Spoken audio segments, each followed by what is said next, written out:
آج کی اس دوسری شب میں ہم نے قرآن عظیم کی سورہ بقرہ کی تلاوت مکمل کر لی ہے، یعنی تقریباً 2.5 پارے ہمارے ہو چکے۔ قرآن عظیم کی سورہ بقرہ، جیسے کہ کل میں نے عرض کیا تھا، یہ سب سے بڑی سورہ ہے قرآن پاک کی، اور اس میں تقریباً قرآن کا پورا مضمون آ چکا ہے۔ آج جہاں سے ہم نے شروعات کی ہے، اللہ تبارک و تعالی وہاں پر منافقین کی مذمت کرتے ہوئے ہیں، جو رسول کریم صلی اللہ علیہ وسلم سے بغض رکھتے ہیں، عداوت رکھتے ہیں دل کے اندر، وہاں سے شروع فرماتا ہے سَيَقُولُ السُّفَهَاءُ مِنَ النَّاسِ مَا وَلَّاهُمْ عَنْ قِبْلَتِهِمُ الَّتِي كَانُوا عَلَيْهَا، یعنی قبلے کے بدلنے والا مسئلہ یہاں سے شروع ہوا۔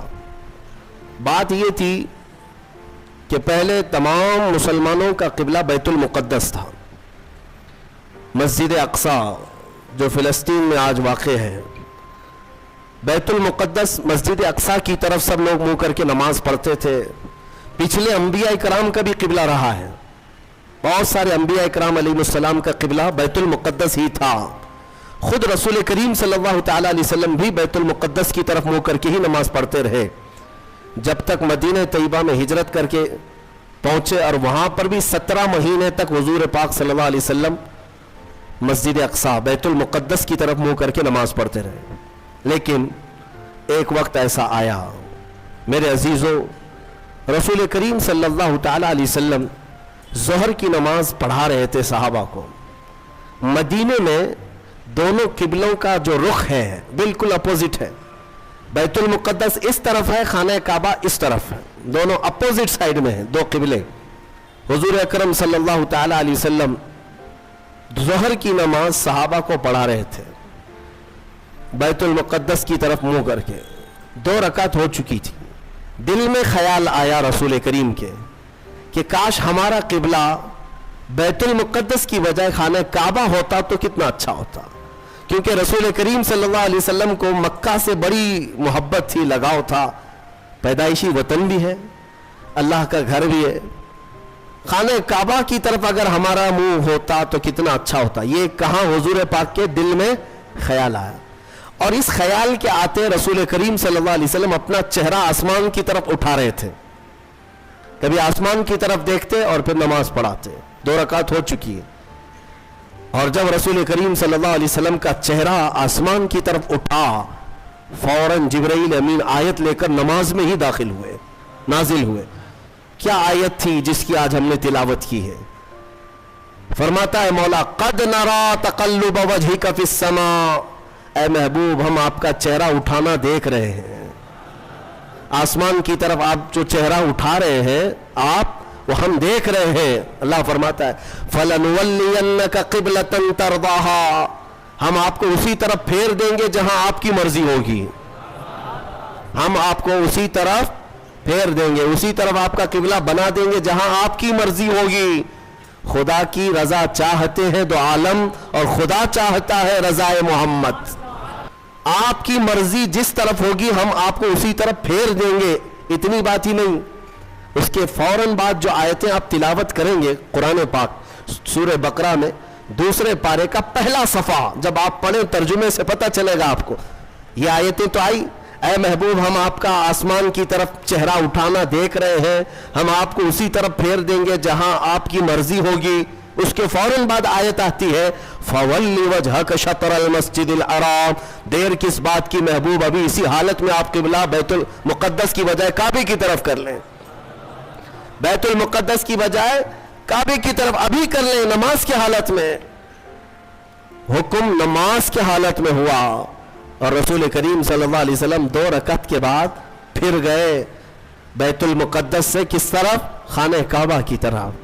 بالکل اپوزٹ ڈائریکشن ہے دونوں بھی، میں آپ کو بتا رہا ہوں۔ پیچھے صحابہ کی جماعت ہے، میں اگر آپ کی طرف گھوم جاؤں تو مقتدیوں کا آمنا سامنا نہیں ہوگا، امام پیچھے ہو جائے گا، مقتدی آگے ہو جائیں گے۔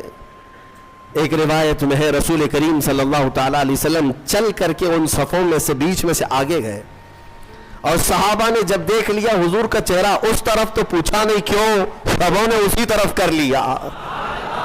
دین اسی کا نام ہے جس طرف رسول کا چہرہ ہے، یہ پوچھنے کی ضرورت نہیں کہ آقا اب تک یہاں تھا اب یہاں کیوں، किसी सहाबी ने पूछा नहीं, सबों ने उस तरफ मुंह कर लिया।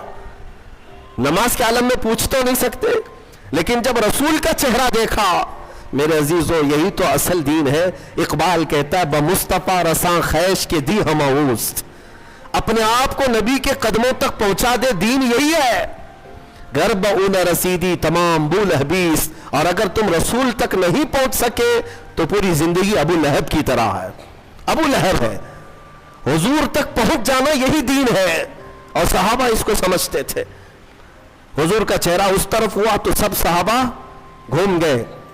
एक रिवायत में तो यह है कि रसूल करीम सल्लल्लाहु तआला अलैहि वसल्लम मुड़ गए तो सहाबा चल चल करके पीछे आकर के सफ़े लगाने लगे, उस तरफ से इस तरफ सब आए और हुजूर के पीछे सफ़े लगाकर बाकी की 2 रकात नमाज अदा की।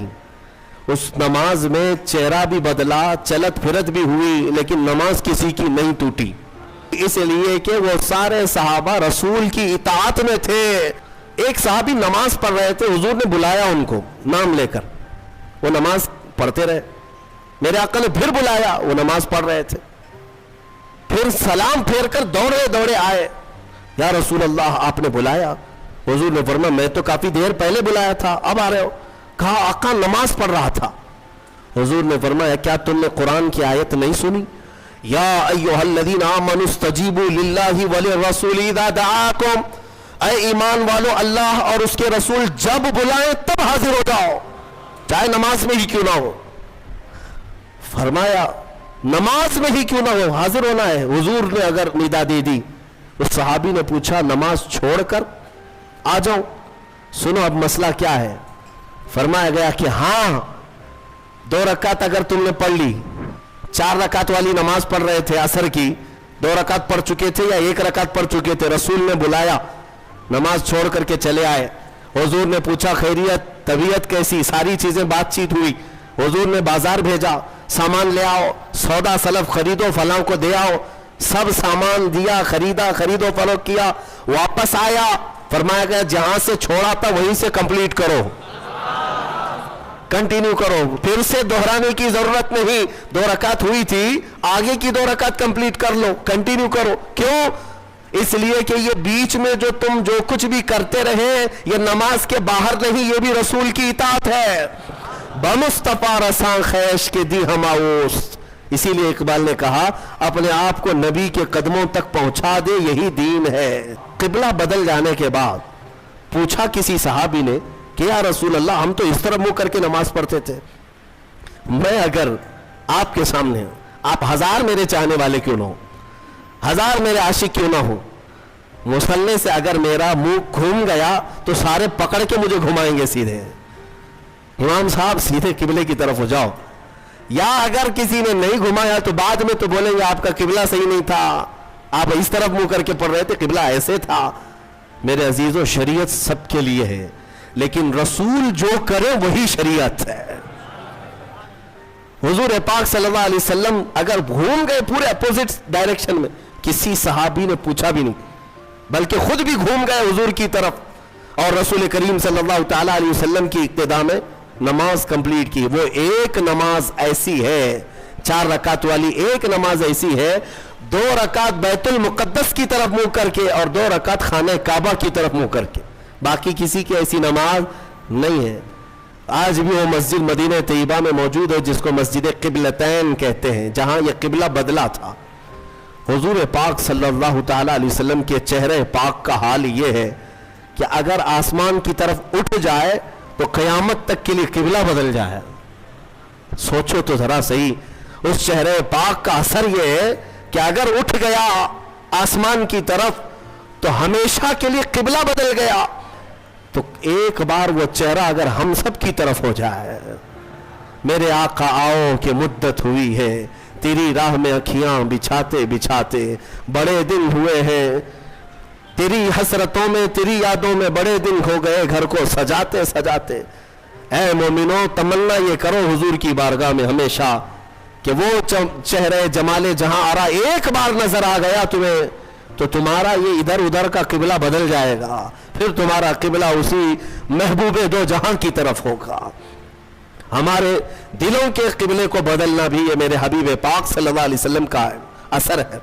صحابہ کا حال یہ تھا کہ انہوں نے کسی نے پوچھا نہیں 2 رکعت ادھر اور 2 رکعت ادھر کیوں، بلکہ صحابہ جانتے تھے کہ جو رسول کرے وہی دین ہے، وہی شریعت ہے۔ ایک صحابی سے پوچھا حضور پاک صلی اللہ تعالی علیہ وسلم ظہر کی نماز میں قرات کرتے تھے کہ نہیں کرتے تھے؟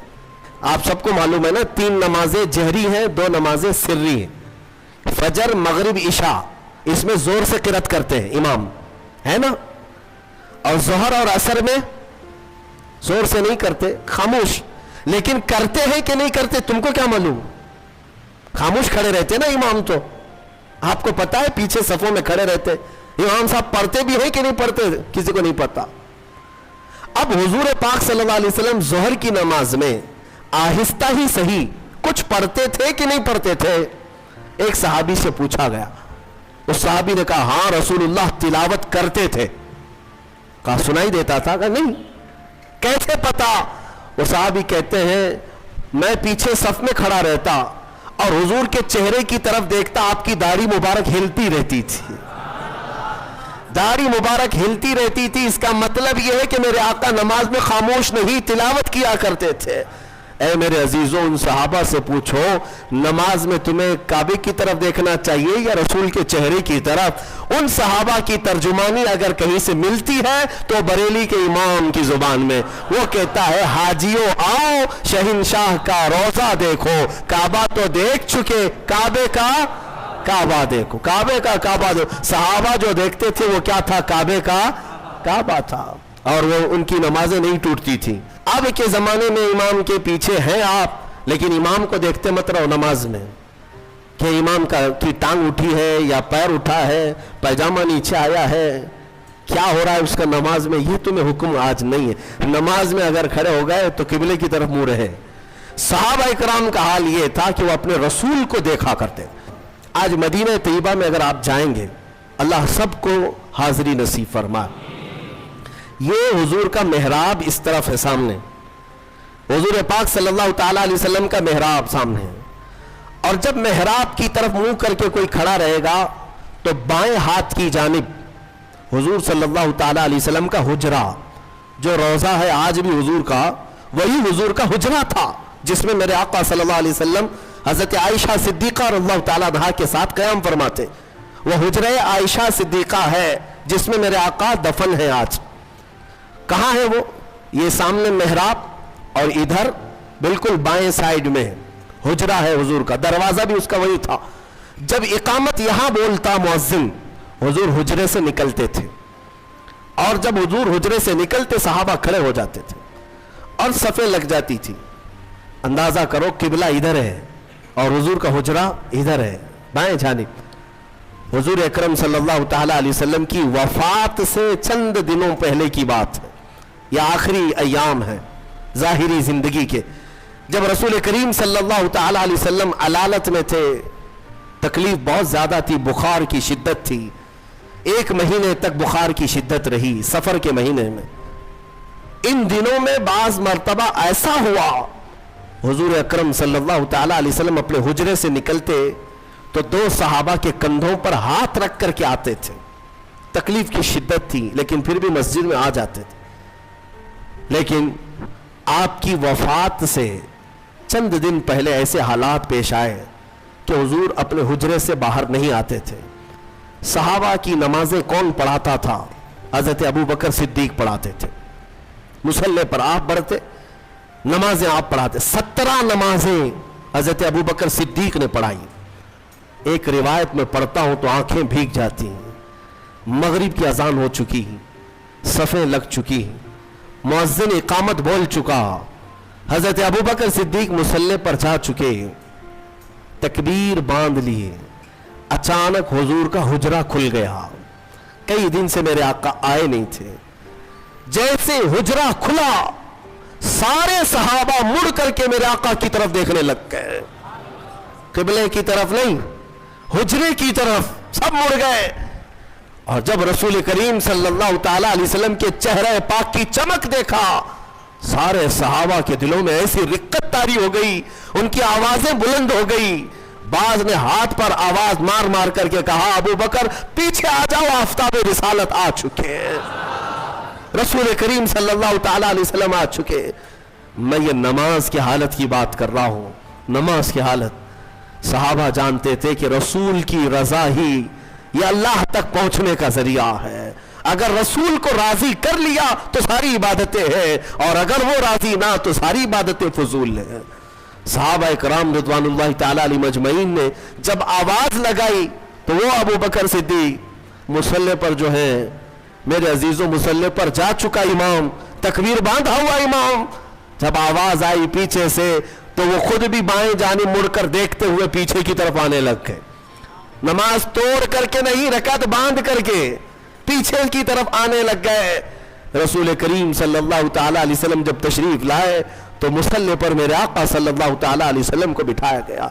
ये कैसी नमाजें थी, कैसी नमाज। हम और आप अगर हरकत भी करें तो नमाज टूट जाए, नमाज बातिल हो जाए, फासिद हो जाए, लेकिन रसूल के लिए अगर चेहरा फिर भी गया तो नमाज बातिल नहीं, बल्कि मैं कहता हूं वही तो आईने नमाज है। सालिमो, तुम कहते हो रसूल का ख्याल आना, मुआज़ अल्लाह रब्बिल आलमीन, बुरे कलमात कहते हो, गधे के ख्याल से बदतर है। उन सहाबा से पूछो, वो अल्लाह रब्बुल इज्जत की इबादत करते थे लेकिन रसूल के चेहरे को भी देखा करते थे। इसलिए मैंने कल ही आपके सामने ये अर्ज किया, कुरान की अगर तफसीर भी सुनना हो तो ऐ सुन्नियों, शर्त यह है कि दिल को मोहब्बत मुस्तफ़ा का एक अजीम मदीना बनाओ, तभी तुम्हें कुरान की आयतें समझ में भी आएगी। बहरहाल ये किबले के तब्दील होने वाली जो आयतें आई, इस पर यहूदियों ने बहुत वावेला मचाया, बहुत वावेला मचा रहे। इतने सालों से किबला था, नबियों का किबला था, इन्होंने बदल दिया, इन्होंने बदल दिया, या आकर के बदल दिए, इस तरह की बातें आने लगी। तो रब तबारक व तआला ने अभी अपने हबीब सल्लल्लाहु ताला अलैहि वसल्लम से ये फरमाया, आप इरशाद फरमाए, वमा अंत बिताबिइन क़िबलतहुम, आप फरमा दे उनसे कि मैं तुम्हारी किबले की पैरवी करने नहीं आया, बल्कि रसूल जो कह देंगे वही किबला है। अजीज़ान गिरामी वक़ार, किबले की तब्दीली का हुक्म जो आया वो इसी पारे में उसका जिक्र है, और उसके बाद पूरे दूसरे पारे में कई अहकाम नाजिल हुए शहीदों के मुतालिक। इसी आयत में है, फरमाया रब ताला ने, जो अल्लाह की राह में मारे जाएं उन्हें मुर्दा न कहो, वो जिंदा हैं, बल अहयाउन वलाकिन ला तशउरून। बाज़ लोग हमसे पूछते हैं, आप रसूल को वफात के बाद भी जिंदा मानते हैं, कुरान की कोई दलील है आपके पास? कुरान की कोई दलील है, कुरान की कोई आयत है? मियाँ मैं वही पढ़ रहा हूं आपके सामने, वला तक़ूलू लिमन युक़तलु फ़ी सबीलिल्लाहि अमवात, जो अल्लाह की राह में मारे गए हों उन्हें मुर्दा ना कहो। हर सुन्नी मुसलमान जानता है। तो सबसे पहले ये कहते हैं लोग, अरे मियाँ ये तो शहीदों के लिए आया था। ये हम कहते हैं कैटेगरी अगर आपको बताऊं शहीद का मकाम कब आता है, अल्लाह ताला ने आयत में फरमाया, अनअमल्लाहु अलैहिम मिनन नबिय्यीन वस्सिद्दीकीन वश्शुहदा वस्सालिहीन। चार लोगों का जिक्र कुरान में अल्लाह ने फरमाया जिन पर अल्लाह ने इनाम नाजिल किया। नंबर 1 अन्नबियीन, अंबिया, सबसे पहला मकाम है। वस्सिद्दीकीन, दूसरे नंबर पर सिद्दीक होते हैं, तीसरे नंबर पर शहीद।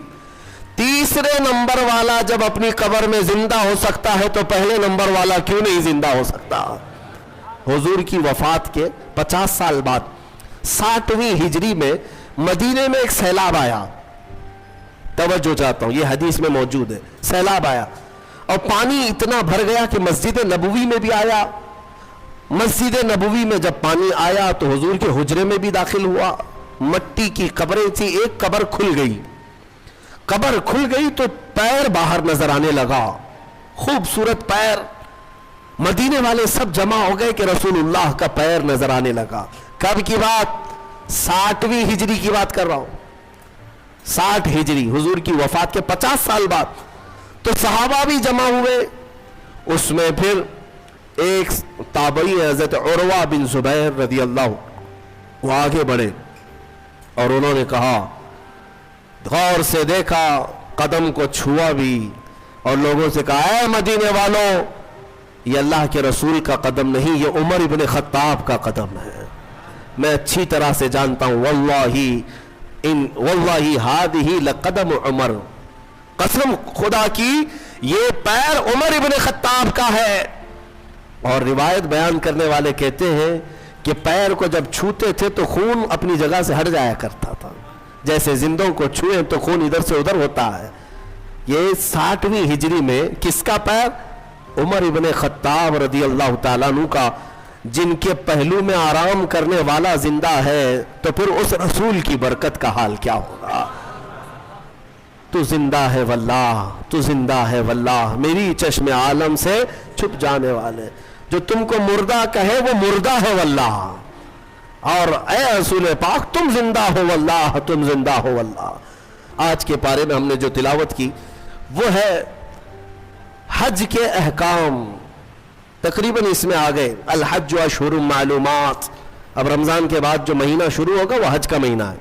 شوال، ذی القعدہ، ذی الحج، شوال کا پورا مہینہ، ذی القعدہ کا پورا مہینہ، اور ذی الحجہ کے 10 دن قرآن کہتا ہے یہ حج کے مہینے ہیں۔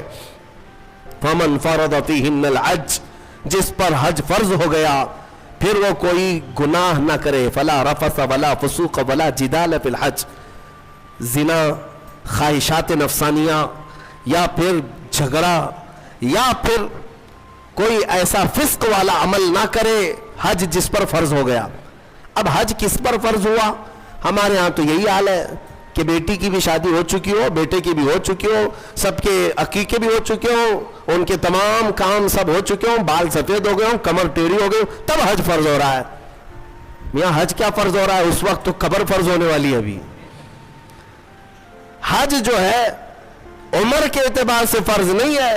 صاحب استطاعت کسے کہتے ہیں؟ حج پر جانے اتنی رقم تمہارے پاس ہے، 1 مہینہ حج کے لیے لگتا ہے، اور جاؤ گے تو تمہارے گھر والوں کو راشن پانی مل جائے گا 1 مہینے کا، تو حج فرض ہو گیا۔ 50 لاکھ کا گھر بنا لیتے ہیں، 5 لاکھ کا حج نہیں ہو سکتا، سمجھ لو۔ تمہارے پاس اس زمانے میں 5 لاکھ ایکسٹرا ہے تو میرے اندازے کے مطابق اس پر حج فرض ہو چکا۔ اور میرے آقا صلی اللہ علیہ وسلم نے فرمایا جس پر حج فرض ہوا اور وہ حج کے لیے نہیں گیا، میرے آقا فرماتے ہیں مجھے اس کی پرواہ نہیں کہ وہ یہودی ہو کے مرے یا عیسائی ہو کے مرے۔ حج کی فرضیت کو ہلکے میں لیتے لوگ۔ اللہ نے اگر طاقت دی ہے، استطاعت دی ہے اور مال دیا ہے تو حج کر لیا کرے۔ یہ حج کے احکام بھی اس پارے میں آج ہم نے تلاوت کی ہے۔ اور خصوصیت کے ساتھ آخری بات میں عرض کروں، تیسرے پارے کی شروعات تھی، ہم نے جو آیتیں تلاوت کی وہ آیت الکرسی ہے۔ اللہ لا الہ الا هو الحی القیوم، یہ ایک آیت ایسی ہے جس کو آیت الکرسی کہتے ہیں، ایک آیت ہے پوری، اور اس کے متعلق فضائل اتنے آئے ہیں کہ اللہ تعالیٰ نے اپنے رسول کو خاص تحفے کے طور پر آیت الکرسی عطا فرمائے۔ جو آیت الکرسی پڑھ لیتا ہے وہ ساری بلاؤں سے محفوظ ہے۔ رات کو اگر پڑھ کر کے سویا تو اس کا گھر جلنے سے محفوظ، جلنے سے، چوری ہونے سے محفوظ۔ بلکہ آیت الکرسی پڑھنے والے کے متعلق یہ بھی ہے کہ اگر ہر فرض نماز کے بعد کسی کی عادت ہے کہ وہ آیت الکرسی پڑھ لیا کرتا ہے ہر فرض نماز کے بعد، تو فرمایا گیا کہ جب اس کی روح نکلنے کا وقت آئے گا، اس کی روح نکلنے کا وقت آئے گا تو ایسا ہوگا کہ اس کی روح ادھر نکالی جا رہی ہوگی، ایک قدم دنیا میں ہوگا، دوسرا قدم جنت میں ہوگا، اور اس کی روح قبض کرنے کے لیے بھی یہ حکم آیا کہ اتنی آسانی کے ساتھ اس کی روح نکالی جائے گی کہ اسے اندازہ بھی نہیں ہوگا، پتہ بھی نہ چلے گا۔ آیت الکرسی پڑھنے کی عادت ڈالو، حفاظت کے لیے بھی، اور جو اللہ رب العزت سے بے پناہ محبت کرنا چاہتا ہے، اپنے رب سے بے پناہ محبت کر کے قریب ہونا چاہتا ہے، اسے آیت الکرسی کا ورد ضروری ہے۔ وہ جس قدر آیت الکرسی پڑھے گا مولا تعالیٰ اتنا قریب اس بندے کو کرتا جائے گا۔ آیت الکرسی کا ورد ہمیشہ رکھو، بہت ساری چیزوں سے تمہیں محفوظ کر دے گی۔ آخری بات، اس میں تیسرے پارے کی ایک بہت ہی اہم چیز بیان ہوئی ہے، وہ کیا ہے؟ ابراہیم علیہ السلام نے ایک بار अल्लाह रब्बुल इज़्ज़त की बारगाह में सवाल किया, ऐ मौला मुझे दिखा तुम मुर्दों को जिंदा कैसे करता है। अल्लाह ने पूछा, क्या इब्राहिम क्या तुझे यकीन नहीं है? कहा, क्यों नहीं, यकीन है मौला, लेकिन आंखों से देखना चाहता हूं। लियत्मइन्न क़ल्बी, ताकि मेरे दिल को इत्मीनान हो जाए। सुनो, अल्लाह मुर्दों को जिंदा करता है या नहीं करता? रब तबारक व तआला कादिर मुतलक है, सब बिखर जाने के बाद भी वो दोबारा जिंदा करेगा। हाँ, कई वाकयात हैं। हजरत उज़ैर अलैहिस्सलाम का वाकया भी आज हमने तिलावत किया। एक नबी थे अल्लाह के, 33 साल की उम्र थी, वो अपने खच्चर पर जा रहे थे, एक बस्ती को देखा उजड़ी हुई थी, उजड़ी हुई। उन्होंने ये पूछा अल्लाह की बारगाह में कि मौला ये सब पूरी बस्ती उजड़ गई, यहाँ न सब्जे उगते हैं, न दरख्त, न पौधे, कुछ नहीं, क्या फिर इस बस्ती को तू दोबारा जिंदा करेगा? तो हजरत उज़ैर अलैहिस्सलाम को उसी वक्त नींद लग गई, सो गए। और सोए तो 100 साल के लिए सो गए, 100 साल के लिए वही सो गए। और जिस खच्चर पर आए थे, जो खाना लेकर के आए थे, उसको भी नींद लग गई। नींद क्या है, मौत की बहन है, अल्लाह ने सुला दिया। 100 साल के बाद उठाया अल्लाह ने, पूछा उज़ैर से कितने दिन यहाँ ठहरे रहे? कहा मैं तो सुबह आया था, दोपहर हो रही है। अल्लाह ने फरमाया जरा अपने खच्चर को देखो, तुम्हारे खाने को देखो, तुम 100 साल यहाँ ठहरे हो। हजरत उज़ैर जब उठे और गए तो उनकी उम्र तो 33 थी, उनकी उम्र तो 33 साल ही थी। मौला 100 साल सुलाया, उसके बाद भी जवान ही उठाया। जब अपनी आबादी में आए तो इनके जमाने के बच्चे भी बूढ़े हो चुके थे। खुद इनकी औलाद जो इनके बेटे थे वो इनसे भी बड़े हो चुके थे। 118 साल, 115 साल, 110 साल के उनकी उम्र है, और हजरत उज़ैर की उम्र तो 33 साल है। हजरत उज़ैर आए और कहा मैं उज़ैर हूं, अल्लाह का नबी। लोगों ने इनकार कर दिया कि वो 100 साल पहले जा चुके, तुम कहां से आए अभी? एक खातून जो उनके घर की कनीज थी, वो बहुत बूढ़ी हो चुकी थी, उसने कहा मैं उज़ैर को 2 अलामतों से पहचानती हूं, अगर वो 2 अलामतें इसके अंदर हैं तो ये उज़ैर है। वो आई, कहा एक तो ये है कि पूरे जमाने में तौरात अगर किसी को लफ्ज ब लफ्ज याद है तो सिर्फ उज़ैर अलैहिस्सलाम को, किसी को नहीं। एक अलामत ये है। दूसरी ये है कि उनकी पीठ पर एक निशान है जो किसी के अंदर नहीं है, वो मैं देख चुकी हूं। हजरत उज़ैर को जब उस बूढ़ी ने ये कहा तो हजरत उज़ैर अलैहिस्सलाम ने लफ्ज ब लफ्ज पूरी सूरह तौरात सुना दी, और उनकी पीठ पर वो निशान भी बाकी था। तो उस खातून ने पुकार कर कहा, ऐ लोगों, ये अल्लाह की कुदरत है, यही उज़ैर है जो 100 साल पहले हमसे बिछड़ा था, आज मौला ने 100 साल बाद दोबारा उसे हमारे यहाँ उठाकर लाया है। ये वाकया क्यों पेश आया? ये उन मुनकिरीन को बताने के लिए जो ये समझते हैं कि मौत के बाद फिर अल्लाह किसी को नहीं उठा सकता, इसीलिए कुछ लोग जला कर राख करते हैं, कुछ लोग चील कौवों को खिला देते हैं कि मरने के बाद फिर पकड़ नहीं होनी चाहिए। ये शराब क्यों पीता था, चोरी क्यों करता था, कोई डंडे मारने वाला ना हो, हम तो इसको जला के राख कर चुके। मौला कुरान में बयान फरमाता है, जो रब एक पानी के कतरे से तुम्हें इंसान बना सकता है, तुम्हारी राख को जमा करके दोबारा तुम्हें जिंदा क्यों नहीं कर सकता? वो कादिर मुतलक है, दोबारा उठाएगा। हमारा अकीदा क्या है? मौत के बाद हम दोबारा होंगे कि नहीं होंगे, लेकिन इस दुनिया में नहीं, पुण्य जन्म नहीं। हाँ, ये पुण्य जन्म वाला नहीं है। हमारा जो अकीदा है वो ये है कि मरेंगे यहां, उठेंगे कयामत के दिन। कयामत से पहले फिर किसी की आत्मा नहीं उठने वाली है, जिसकी उठती है वो बेवकूफ है। हाँ, वो जो मशहूर करते हैं कि इसकी आत्मा आई, उसकी आत्मा आई, किसी की आत्मा नहीं आती। हाँ, ये बात याद रखें, शैतान खेलता है, रूहें जा चुकी, एक बार निकल गई तो अब कयामत के दिन दोबारा जिंदा होंगे। जो बात मैं अर्ज कर रहा था वो इब्राहिम अलैहिस्सलाम की। इब्राहिम अलैहिस्सलाम ने पूछा रब से, तू कैसे जिंदा करता है मरने के बाद? तो रब ने फरमाया, क्या तुझे यकीन नहीं? कहा यकीन है, मैं आंखों से देखना चाहता हूं। कहा ठीक है, 4 परिंदे ले लो और उनको ज़बह करो और फिर उनको कीमा बना दो, चारों का गोश्त मिक्स करो और सब मिला करके 4 हिस्से करो, एक हिस्सा इस पहाड़ पर, दूसरा उस पहाड़ पर, तीसरा उस पहाड़ पर, चौथा उस पहाड़ पर। 4 पहाड़ों पर गोश्त रख कर के आओ ये मिक्स कीमे का, और फिर अपनी जगह पर खड़े हो जाओ, उन परिंदों के नाम लेकर के बुलाओ। इब्राहिम अलैहिस्सलाम को ये प्रोसेस कराया गया। इब्राहिम अलैहिस्सलाम ने क्या क्या लिए? एक कौवा लिया, तवज्जो चाहता हूं, क्या लिया? कौवा लिया। दूसरा मुर्गा लिया, तीसरा कबूतर, चौथा मोर। 4 परिंदे लिए, कौवा, मुर्गा, कबूतर, मोर। 4 परिंदे लिए और चारों को ज़बह किया।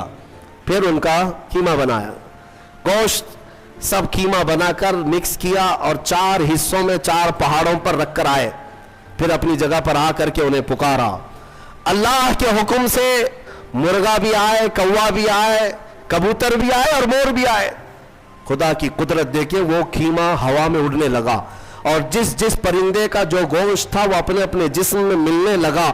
और फिर उनकी जो मुंडियां थी, मुंह, वो इब्राहिम अलैहिस्सलाम के पास थी। धड़ सिर्फ तन्हा उड़ता हुआ आया, अपने अपने मुंह से जुड़ गया और उड़कर चले गए। अल्लाह ने अपनी कुदरत का मुशाहिदा अपने नबी को करवाया। इब्राहिम अलैहिस्सलाम, मुर्दों को मौला कैसे जिंदा करता है, ये नबी को सामने करके दिखाया गया। लेकिन सूफिया इकराम की भी एक तालीम होती है। मीर अब्दुल वाहिद बिलगिरामी रज़ी अल्लाहु अन्हु सबअ सनाबिल शरीफ के मुसन्निफ फरमाते हैं, इब्राहिम अलैहिस्सलाम को ये प्रोसेस क्यों कराएगा? ये 4 परिंदे आपने क्यों लिए? सूफिया के जो नुक्ते होते हैं बड़े अहम होते हैं। मैंने 4 परिंदे कहा, याद है ना? 4 परिंदे, कौवा, मुर्गा, कबूतर, मोर। यही 4 परिंदे क्यों? इब्राहिम अलैहिस्सलाम ने जो लिए, औलिया इकराम की एक जमात का कहना यह है कि असल में इन परिंदों की एक एक खुसूसियत है, एक एक खुसूसियत है। कौवे की खुसूसियत है, लालच बहुत होती है इसके अंदर, लालची बहुत है, इसका पेट कभी नहीं भरता। अरे पूरे पूरे मुर्दे भैंसों पर बैठता है, उसको ऐसा लगता है कि पूरा खा जाऊंगा, लेकिन होता इतना पेट है, लालच है, बहुत ज्यादा लालच। दूसरा परिंदा है मुर्गा। मुर्गे के अंदर शहवत बहुत ज्यादा है, शहवत, औरतों की ख्वाहिश। मुर्गा बहुत ज्यादा शहवती होता है, हमेशा मुर्गियों को दौड़ाता रहे, यह शहवत उसकी खसलत है। तीसरा कबूतर। कबूतर के अंदर दोस्ती करने की आदत बहुत होती है, जल्दी दोस्त बनता है। सारे परिंदों में सबसे ज्यादा मानूस होने वाला परिंदा कबूतर है। चौथा मोर है। मोर की खुसूसियत यह है कि वो अपने हुस्न को दिखाने का शौक बहुत रखता है। 4 लोग भी खड़े हो गए तो पूरे पर खोल देगा और नाचता है तो खूबसूरत, लेकिन दिखाने की ख्वाहिश ज्यादा है, रियाकारी, अपने हुस्न का मुजाहरा करवाना, यह मोर की आदत है।